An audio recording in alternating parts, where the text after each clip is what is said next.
talaga ako mga kababayan, anong nangyari sa'yo, Mr. Jason sa sir? Si Mr. Jason sa mga kababayan, karespeto itong broadcaster, writer ito eh. Hindi lang ho broadcaster ito, writer din ho yan. Magaling yan, matalino yan. Award-winning din ho yan sa GMA7 Kapuso. Anong nangyari sa'yo? Ba't hinayaan mo magkaganyan ka? Karespeto ito, kapitapitagan ho ito. Di ba? Sikat na sikat nga dati yung kanilang programa ni Mel Tiangco, yung Mel and Jay. Di ba? Kilalang kilala talagang broadcaster yan mga kababayan. Aminin nyo, di ba? Press 4.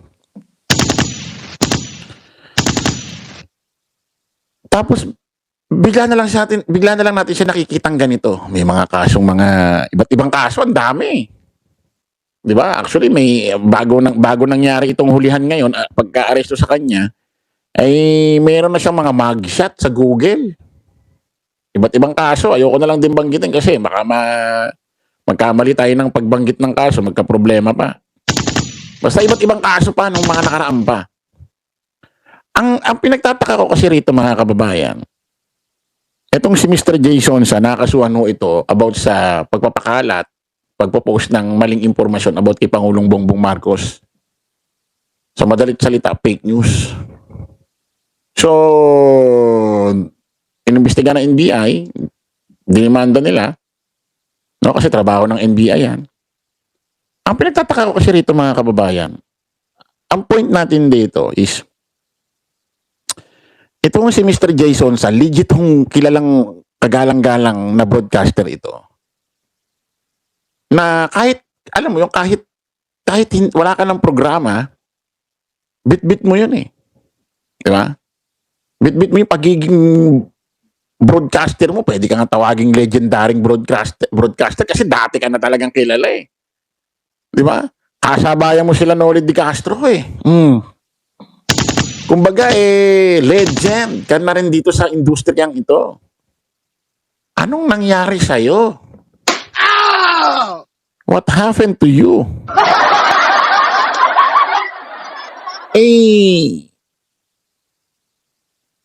Kilala kang broadcaster. Napunta ka sa social media, napunta ka sa SMNI. Dapat yung mga yon, pati yung mga vlogger doon, dapat ikaw ang tinutularan kung paano magbalita ng tama, maayos. At dapat ikaw, kahit wala ka ng programa sa GMA7, yung pagiging broadcaster mo, bit-bit mo pa rin yan hanggang ngayon. Kasi mahal mo yan eh. Ikaw yan eh, broadcaster ka eh. Writer ka pa, di ba? Dapat ikaw yung, walang problem. Kung gusto mo mag-criticize kay Pangulong Bongbong Marcos, walang problema. Mag-criticize ka. May demokrasya tayo rito eh. Pero, bakit kinakailangan mo mag-post ng mga fake news? Na dapat hindi mo ginagawa. Dapat nga ikaw nga ang nagtuturo, nagbibigay ng payo, advice, nagbibigay ng inspirasyon dyan sa mga grupo mo kung paano maging kritiko, paano mag-criticize sa isang politiko na tama na hindi na kinakailangan mag-fake news pa. Dahil talagang legit na broadcaster ka dyan, sir. Pero ang pinagtataka ko, putik, kung sino pa yung kilalang taong broadcaster, kilalang writer na talagang merong pangalan sa industriya ng pagbabalita, siya pa yung fake news. Anong nangyari sa'yo? Ba't ka nagkaganyan? Naaawa ako rito mga kababayan, sa totoo lang kay Mr. Jason. Naaawa ako. Although marami nagagalit, galit din ako kasi nga ginagawa ng fake news na kung ano-ano si Pangulong Bongbong Marcos. Sa hospital, kesyo ganito, kesyo ganyan. Pero wala, yun ang naramdaman ko, naawa ako sa kanya. Isipin mo ba, mga kababayan, senior citizen na ito. Ganyan pa nararanasan mo. Isa ka ng senior. Ganyan pa nararanasan mo, makukulong ka pa.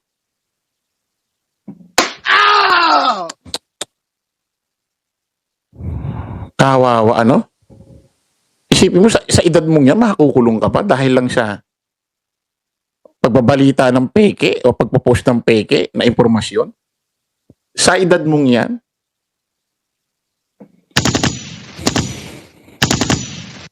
At ang masama pa nito, yung mga ibang nagbabalita, yung mga ibang vlogger dyan, yung ibang mga nasa social media na kakampi niya, hindi nakukulong, hindi nakakasuhan. Tapos ito namang kilalang broadcaster, siya pa yung nakukulong. Oh my goodness, mga kababayan, kaawa-awa itong taong ito. Walang pinagkatandaan. Asan ang mga anak mo? Hindi ka ba pinapayuhan? Hindi ka ba ina-advise? Ha? Hindi ka ba inaalis dyan sa mundong ganyan na hindi ko pa makuha mga kababayan. Hindi ko pa mag-gets yung nagpo-post ka ng fake news. Matutuwa yung mga follower mo. Tapos, ano nasunod doon? Anong benefits nun para sa sarili mo? Isipin mo, magpo-post ka, fake news. Matutuwa yung mga follower mo. Hanggang doon lang yon. Tapos, ano next? Wala na. Kaya hindi ko mag-gets eh. Pwede ka naman mag-criticize eh. Sabi ko may demokrasya tayo eh. Pwede ka naman mag-criticize. Actually, sinabi din dati ni Pangulong Bongbong yan, natatandaan ninyo. Handa siya tumanggap ng criticize eh. Ganyan talaga rin sa Pilipinas. Wala pa tayo sa mundo eh. May nakikriticize na sa mga iba't ibang politiko, especially sa presidente. Pero ba't kinakailangan magbalita ka pa ng peke? Magpo-post ka pa ng peke? Para saan yun? Anong benefits nun para sa sarili mo, Mr. Jason? Anong benefits? Anong maitutulong sa pagkatao mo? Na kahit mag-post ka ng peke, alam mo peke, kahit alam mo namang hindi totoo yan, kahit mapaniwala mo yung mga follower mo, pero alam mo sa sarili mo, hindi naman totoo yun, anong benefits nun? Sige nga. Anong benefits mo bilang tao nun? Anong mapapala mo doon? Napaka-immature, di ba, no? Napaka-immature na magpo-post ka ng isang bagay na alam mo naman sa utak mo na hindi naman talaga totoo yun. Pero ipopost mo, anong silbi nun? May napaka-immature. Oh my goodness.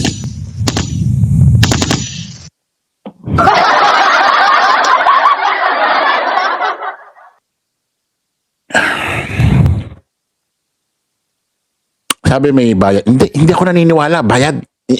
Hindi ako naniniwala sa bawat pagpe-fake news may bayad. Naniniwala ako kaya sila gumagawa ng fake news hindi dahil sa bayad sila.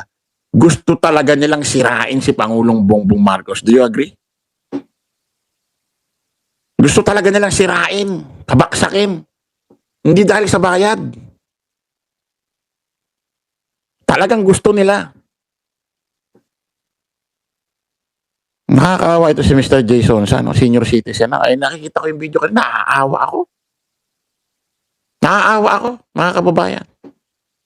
Kasi isipin mo, senior ka na, ganyan pa mararanasan mo. Isipin mo, tandaan mo na, tatayo ka, pupusasan ka. Tadaling ka sa kulungan, mamagisat ka. Sa edad mong senior. Oh my goodness. Hindi pa yun. Hindi lang yan. Nakakaawa din yung kamag-anak mo, anak mo, misis mo. Isipin mo masakit din sa kalooban ng anak yun. Isipin mo, makikita niya yung tatay niya, senior na, pupusasan, kukulong pa. Oh my goodness, mga kababayan. Tapos yung mga ibang kagrupo niya, may ibang vlogger, mga kung sino-sino, nandyan naman. Hindi naman nakakulong. Siya nakakulong. Pwede ka naman mag-criticize na iingatan mo yung sarili mo eh. Hindi po pwedeng banat ka na lang ng banat na hindi mo na iniisip yung hinaharap, hindi mo na iniisip yung pamilya mo. Di ba? Ba't kinakailangan gumawa ka ng kung ano-anong fake news? Oh my goodness, mga kababayan. Kaya kami sasalita ng ganito mga kababayan. Nakaramdam kasi ako ng awa kanina. Nakaupo siya, Matanda na, tatayo, pupusasan, dadalhin sa kulungan. Nakakaawa.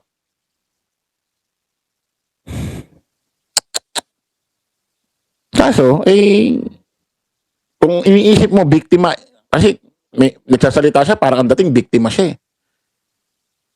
Mr. Jason, sa kung naiisip mo, nararamdaman mong biktima ka, ito lang masasabi ko sa'yo. Biktima ka ng sarili mong krimen. Hmm? Biktima ka ng sarili mong krimen. Gawa mo yan eh. Diba? Gawa mo yan.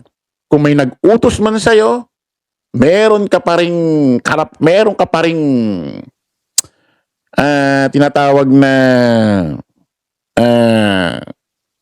anong tawag dito? May nag-utos man sa'yo or meron mang nagkumpas sa'yo, meron ka pa rin tinatawag na free will. Ikaw pa rin ang magdidesisyon kung susundin mo yan. Hindi ka naman minor de edad, senior ka na nga eh. Di ba? May free will ka kung susundin mo yan. Mali rin yung sasabihin mo, halimbawa lang, inutusan ako. Ngayon, inutusan ka. Hindi ka na minor de edad, alam mo ng tama't mali. Oh. Di ba? Sinunod mo pa rin, ibig sabihin, dinesisyonan mo kahit mali. Biktima ka ng sarili mong krimen, sir. Kita mo itsura mo rito. Kung ako anak mo, makikita. Meron pa nga doon, inabot niya yung bag. Sabi niya, nako, tabi mo to. Narinig nyo? Press 6. Nak, tabi mo to. Pagtayo niya, ano yan, pang-bail yan, sabi niya. Abot niya yung bag. Hindi ka naawa, nakita ka na anak mo ng ganyan. Siyempre, malulungkot sila.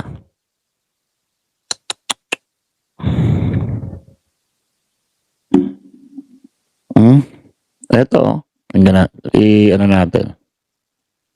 Saan na ba yun? Kaya tayo.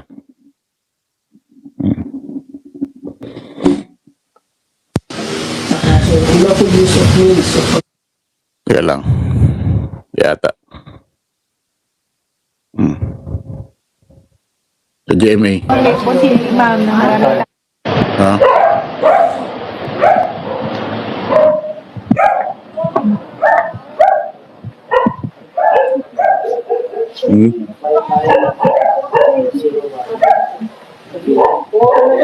Pakinggan nyo. Po si ma'am na marami tao.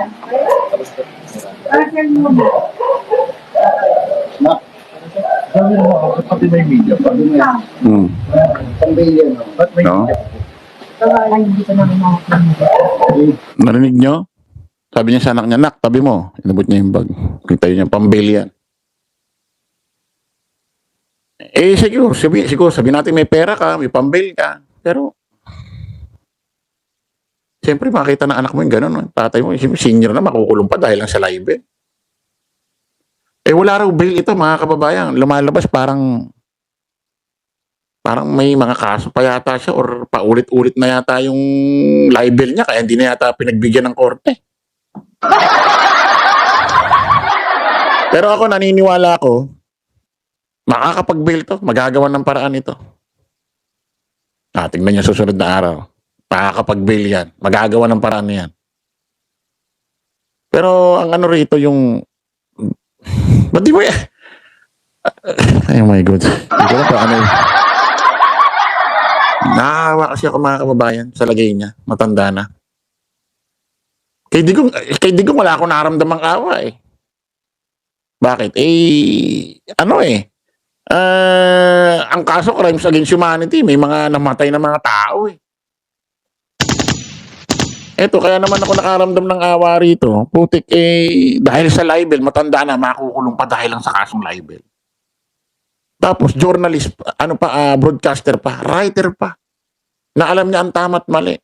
Na dapat nga ikaw ang nakakaalam kung paano mag-criticize ng isang bagay, isang tao, isang politiko, na hindi ka malalibel. Kasi yung broadcaster ka, alam mo kung paano mo bakuran, isip ang sarili mo. Ano nangyari sa'yo? Oh my goodness.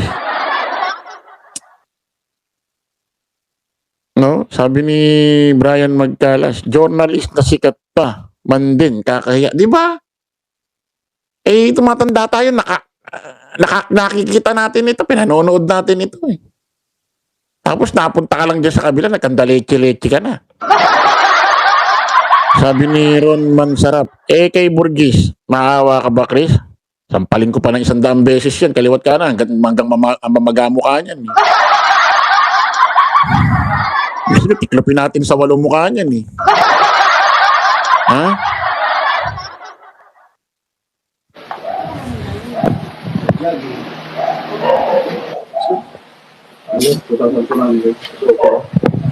Mapulakan eh.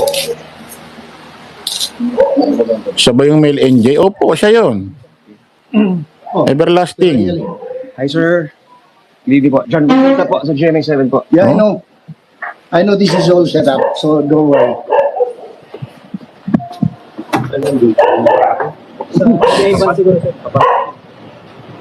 Did you expect this to happen? No, I was ready to post my bail kanina. Opo. Kaya lang, wala pang warrant kanina eh. Okay. That's why I'm surprised they have a warrant tonight. Uh-huh. The judge was not supposed to be in the office kanina. Okay po. And it was supposed to be a bailable, hindi siya nakalagay dito, non-bailable. Eh, we know the process naman eh. Oo. Ano masasabi niyo din, sir? No, we will go through the process, no problem. Oh, sabi niya, setup daw ito. Putik na setup yan. Ngayon lang nakita ng setup, may kasamang media. Ay, nagpunta raw siya doon. Para mag-bail na, sasalubungin niya na. Okay, wala pa raw yung waran. Ngayon daw gabi lumabas. Okay, deserve mo naman siya. Alam mo, Mr. Jason siya, kung gusto mo mag-criticize ka ng tama. Gagawa ka ng post, magpo-post ka about sa health or kalusugan ni Pangulong Bongbong Marcos o nakumpay siya na kung ano-ano. Ba't kinakailangan pang gawin yun? Kahit hindi naman totoo. Anong benefits nun para sa'yo? Tingnan mo, napahama ka pa. Hindi ba naawa sa sarili mo bilang tao? Hindi mo naawa sa pamilya mo? Hindi ka ba naawa sa pamilya mo na lalabas sila mababalitaan ka ng ganyan na yung ama nila tanda na, nakukulong pa ng ganyan dahil sa live Sabi ni Will Dalisay, mayabang pa rin. Kaya nga nagkakaganito na siya, mga kababayan. Hindi na yung tulad dating napaparod natin na maayos ang broadcaster, nakagalang-galang, karespe-respeto. Na-impluensyahan na nga kasi sa kabila. Hindi nyo napapansin, mga kababayan, ito press 6. Yung mga napupunta dyan na may mga pangalan talaga, broadcaster, abogado, pag napupunta dyan, parang biglang nawawala yung pagkadesente. Napapansin ninyo? Tingnan mo si Harry Roque. Si Harry Roque na lang. Isipin mo, international lawyer pa yan Hindi basta-basta, sa totoo lang mga kababayan, hindi basta-basta si Harry Roque. Hindi lahat ng lawyer, international lawyer. Siya international lawyer. Tignan mo. Kung makagamit ng salita, grammar, kung papaano gumalaw, papaano bumatikos, parang hindi na abogado. Parang tambay na Diba? Napapansin ninyo? Yung may mga professional, sikat, broadcaster, abogado, pag napupunta dyan sa kabila, parang, alam mo yung parang asong matagal na kinadena ng 1 dekada tapos pinakawalan ka, tapos naulol. Parang nagkakaganon.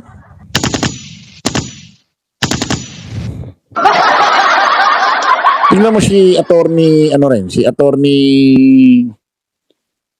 sino ba ito? Si attorney Rowena Guanzon. Tingnan mo. May ano pa yan dati, taga-kuha pa yan. Maayos siya pag nagsasalita dati sa camera. Talagang kagalang-galang yung galaw. Tingnan mo nung napunta dyan. Ano na nangyari? Sumasayaw na kung ano-ano mga sinasabi. Para bang halimbawa ako, abogado ko. Tapos bigla ako napunta dyan sa kabilang kampo. Kinakailangan para akong baliw. Parang ganon.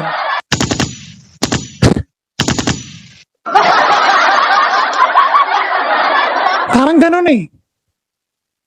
Parang kinakailangan, parang ibababa mo yung sarili mo dun sa mga DD shit.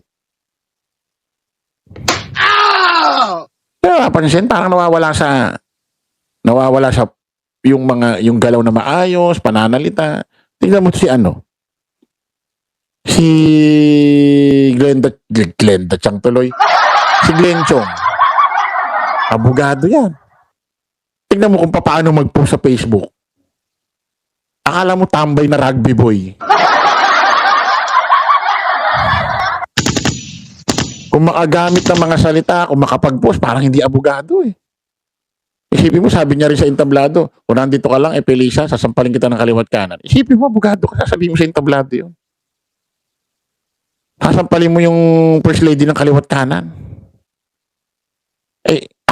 Salita ba na abogado yun? Kaya pagka napupunta sila dyan sa kabilang kampo, dyan sa mga didisit, parang mga nauulol. Parang mga nawawala sa sarili. Ayan ang napapansin ko dyan. Tingnan mo itong nangyari kay Jason siya. Tingnan mo. Karespeto, kapitapitagang broadcaster. Legendary sa pagka-broadcast sa mainstream media. Tingnan mo. Parang naging fake news peddler ang dating. Ba't ako tumatawa, naawa pala ako. Kailangan seryoso, kailangan medyo malungkot. Diba? Nakakawa eh.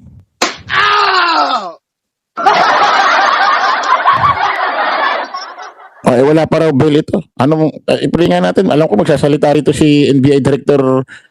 Grabe ka, NBI Director Melvin Matibag. Sir, palakpakan natin. Wala kayo napapansin, Presebi. Magmula nung naging director, si Director NBI Melvin Matibag, parang laging gumagalaw ang NBI. Parang, hindi ka ba sinasabing matutulog? Mabato tayo rito Ano ba sinasabi na ibig ko lang sabihin, parang umingay ng masyado, parang pumutok. Kumasin ninyo? Tapos laging kasama sa mga operation ito si NBA Director Melvin Matibag. Palakpakan natin ito mga kababayan. Nararating ka bata? Bata.